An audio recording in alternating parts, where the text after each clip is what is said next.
आज हम इंग्लिश में सीखेंगे join the sentences using and. मतलब आपको दो वाक्यों को जोड़ना है, किसका प्रयोग करके?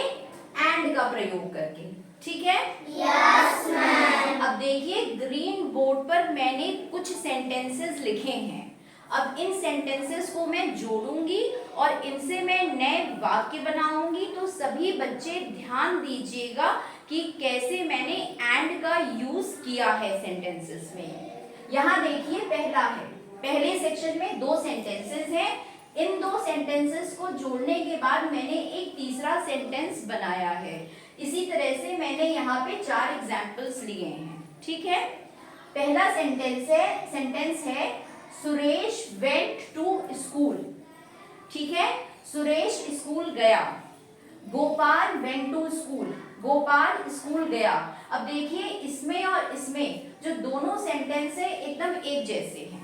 डिफरेंस क्या है? खाली नाम का। अगर हम 2 बार अलग अलग बोले तो हमें ज्यादा समय लगेगा। ठीक है? तो हम इसी चीज को एक वाक्य में बोल सकते हैं। जैसे आपको हिंदी में बोलना हो तो आप कैसे बोलोगे? सुरेश और गोपाल स्कूल गए। आप अलग अलग बोलोगे तो कैसे बोलोगे? सुरेश स्कूल गया, फिर बोलोगे गोपाल स्कूल गया। आपको ज्यादा समय लगा और सुनने में भी अजीब लगा। ठीक है? तो इसीलिए जब दो वाक्य एक जैसे हो तो हम एंड का यूज कर सकते हैं, और एंड का मतलब होता है और। ठीक है? तो यहां देखिए सेंटेंस क्या हो जाएगा? सुरेश एंड गोपाल। हमें किसको जोड़ना है? हमें इन दो शब्दों को जोड़ना है जो नाम है। बाकी पूरा सेंटेंस वैसे ही रहेगा। तो ये हो जाएगा Suresh and Gopal went to school. आया सब बच्चों को समझ में? Yes ma'am. अब देखिए दूसरा सेंटेंस। दूसरा सेंटेंस भी इसी तरह से है। I like to eat mangoes. मुझे आम खाना पसंद है। I like to eat grapes. मुझे अंगूर खाना पसंद है।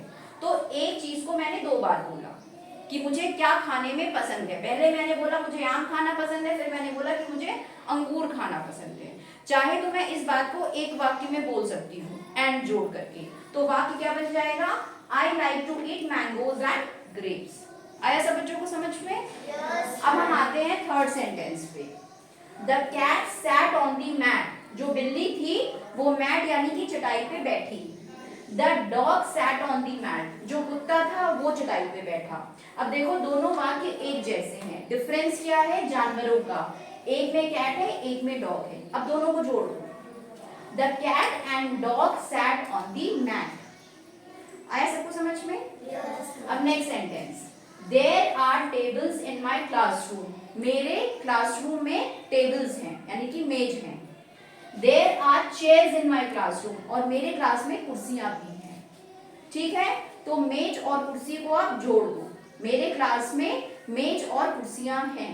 तो इसका वाक्य हो जाएगा there are tables and chairs in my classroom. सब बच्चों को समझ में आया? Yes ma'am. तो देखिए यहाँ पर हमने एंड का यूज करके सेंटेंसेस फ्रेमवर्क सीखा है। और जब भी आपको इंग्लिश सीखनी है तो इंग्लिश की शुरुआत आप शब्दों से करो, छोटे छोटे वाक्यों से करो।